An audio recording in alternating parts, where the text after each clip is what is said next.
Assalamualaikum, halo bagaimana kabarnya?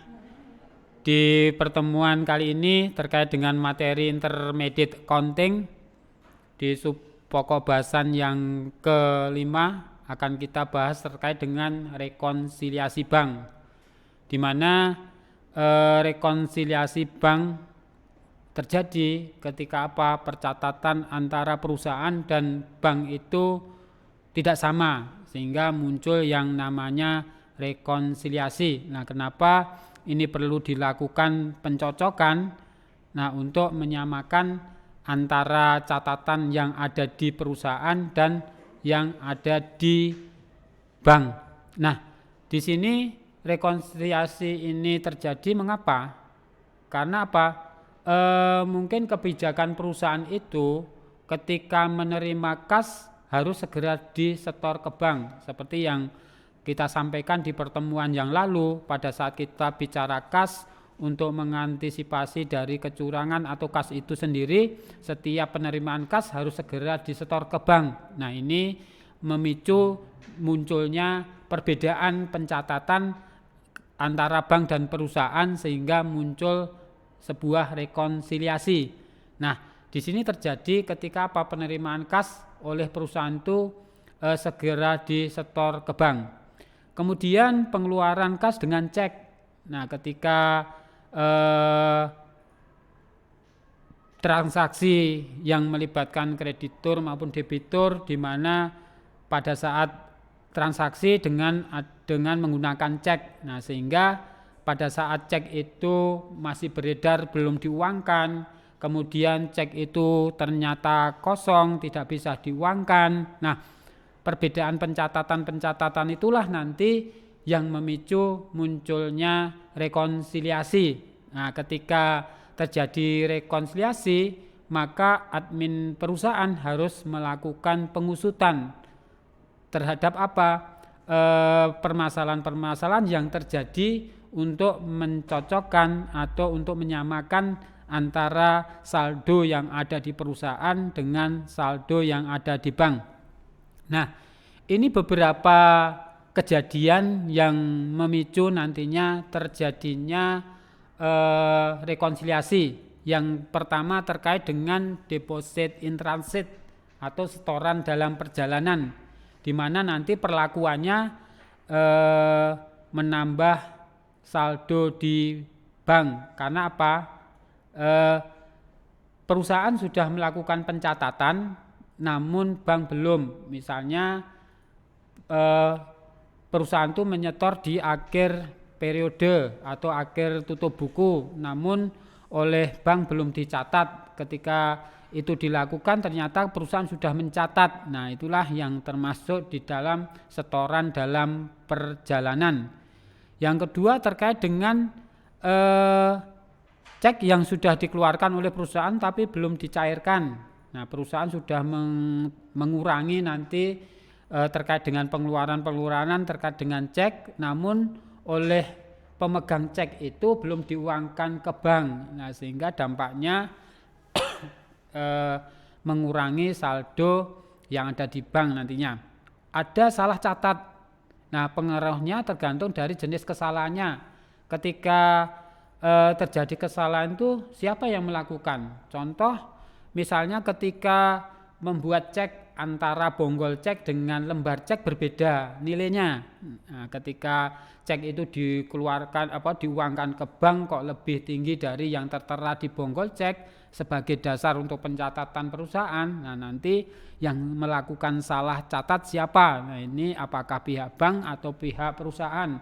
Tentunya ya bisa berdampak pada keduanya atau siapa yang melakukan, sehingga berdampaknya bisa mengurangi atau menambah nantinya.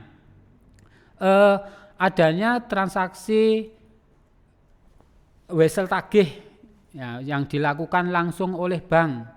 Nah, di mana perusahaan belum menambahkan saldo kasnya, tapi bank sudah menambah saldo perusahaan. Kemudian bunga giro itu bank sudah menambah tetapi perusahaan belum. Kemudian ada biaya administrasi di mana bank itu sudah mengurangi tapi perusahaan belum. Kemudian cek kosong. Nah, ketika cek kosong dampaknya di perusahaan ya, di perusahaan mengurangi perusahaan. Karena apa? Cek yang ada di bank itu tidak bisa diuangkan karena memang tidak ada dananya sehingga masuk ke dalam cek kosong. Kemudian berikutnya ada kekeliruan memasukkan setoran rekening giro oleh bank. Nah, di sini ada kesalahan dari pihak bank ya. Nah, sehingga nanti kesalahan itu pada akun pada siapa, apakah perusahaan maupun atau bank. Nah, sehingga harus dilihat nanti faktor-faktor yang mempengaruhi terkait dengan rekonsiliasi ini. Nah, ada beberapa jenis ya, ada 3 jenis dan tujuan disajikan rekonsiliasi. Yang pertama itu ada rekonsiliasi 2 kolom, di mana di dalam rekonsiliasi 2 kolom itu cuma untuk mencari saldo yang tepat antara perusahaan dan bank. Nah, cuma untuk mencari ketepatan saldo yang benar ya, baik bank itu baik catatan perusahaan maupun bank. Nah, ketika rekonsiliasi itu dibuat 4 kolom, lah tentunya di sini untuk cross check antara saldo awal, penerimaan, pengeluaran, saldo akhir sesuai dengan catatan perusahaan nantinya.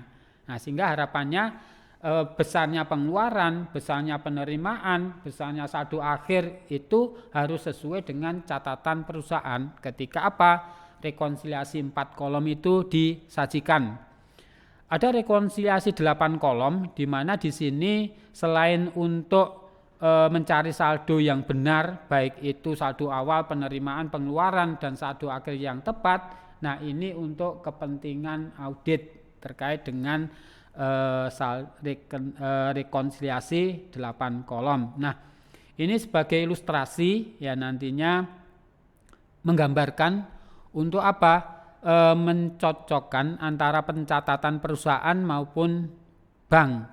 Kalau kita melihat dari laporan bank di sini, ternyata saldo akhir di bulan Januari 2020 ini tertera 14.898.600. Namun yang dicatat oleh perusahaan 12.762.450. Nah, beberapa transaksi yang terjadi menyebabkan munculnya rekon di sini, diantaranya yang dilakukan oleh catatan bank ada cek kosong, kemudian ada wesel tagih, kemudian ada salah catat di sini atau biaya bank. Nah, kemudian menurut catatan perusahaan ada cek yang masih beredar karena memang belum dikeluarkan oleh belum dicairkan oleh perusahaan sebagai pemegang cek. Kemudian pengeluaran salah catat yang dilakukan oleh perusahaan. Dia mencatat di dalam ceknya itu pengeluarannya 230.000, ternyata dicatat 320.000. Nah, ini kesalahan ada di perusahaan. Nah, dari data-data ini bisa dimasukkan ke dalam rekonsiliasi 2 kolom ya. Ya, nantinya bisa Anda lihat di slide di sini. Tadi sudah diketahui bahwa saldo akhir dari perusahaan itu 12.762.450,